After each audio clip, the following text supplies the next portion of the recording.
Hello guys, कैसे हैं आप सभी लोग। बहुत बहुत स्वागत है आप सभी का मेरे यूट्यूब चैनल पर। तो बने रहें आप मेरे साथ सुनी अनसुनी कहानी पर। तो चलिए आज की कहानी हम शुरू करते हैं। आज की कहानी का नाम है नीले सियार की कहानी।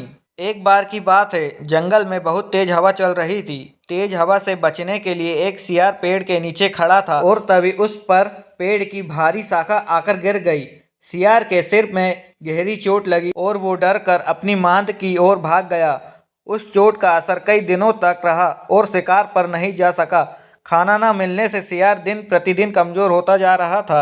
एक दिन उसे बहुत तेज भूख लगी थी और उसे अचानक एक हिरण दिखाई दिया। सियार उसका शिकार करने के लिए बहुत दूर तक हिरण के पीछे दौड़ा, लेकिन वह बहुत जल्दी थक गया और हिरण को नहीं मार पाया। सियार पूरे दिन भूखा प्यासा जंगल में भटकता रहा, लेकिन उसे कोई मारा जानवर भी नहीं मिला जिससे वह अपना पेट भर सके। जंगल में निराश होकर सियार ने गांव की ओर जाने की ठानी।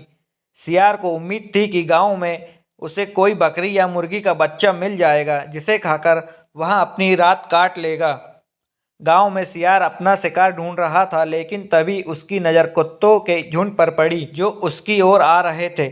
सियार को कुछ समझ में नहीं आया और वो धोबियों की बस्ती की ओर दौड़ने लगा। कुत्ते लगातार भौंक रहे थे और सियार का पीछा कर रहे थे। सियार को जब कुछ समझ नहीं आया तो वहां धोबी के उस ड्रम में जाकर छुप गया जिसमें नील घुला हुआ था। सियार को ना पाकर कुत्तों का झुंड वहां से चला गया। बेचारा सियार पूरी रात भर उस नील के ड्रम में छुपा रहा।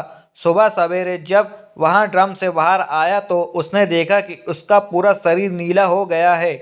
सियार बहुत चालाक था। अपना रंग देखकर उसके दिमाग में एक आइडिया आया और वहां वापस जंगल में गया।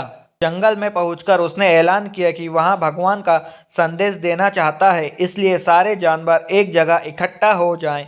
सारे जानवर सियार की बात सुनने के लिए एक बड़े पेड़ के नीचे एकत्रित हो गए। सियार ने जानवरों की सभा में कहा, क्या किसी ने कभी नीले रंग का कोई जानवर देखा है? मुझे ये अनोखा रंग भगवान ने दिया है और कहा है कि तुम जंगल पर राज करो। भगवान ने मुझसे कहा है कि जंगल के जानवरों का मार्गदर्शन करने की जिम्मेदारी तुम्हारी है। सभी जानवर सियार की बात मान गए। सब एक स्वर में बोले, कहिए महाराज, क्या आदेश है? सियार ने कहा, सारे सियार जंगल में चले गए क्योंकि भगवान ने कहा है कि सियारों की वजह से इस जंगल पर बहुत बड़ी आपदा आने वाली है।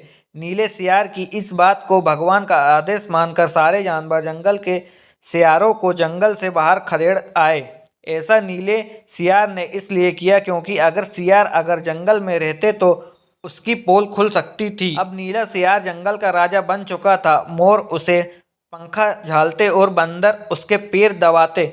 सियार का मन किसी जानवर को खाने का करता तो वहां उसकी बलि मांग लेता। अब सियार कहीं नहीं जाता था, हमेशा अपनी शाही मान में बैठा रहता और सारे जानवर उसकी सेवा में लगे रहते। एक दिन चांदनी रात में सियार को प्यास लगी। वहां मांद से बाहर आया तो उसे सियारों की आवाज़ सुनाई दी जो दूर कहीं बोल रहे थे।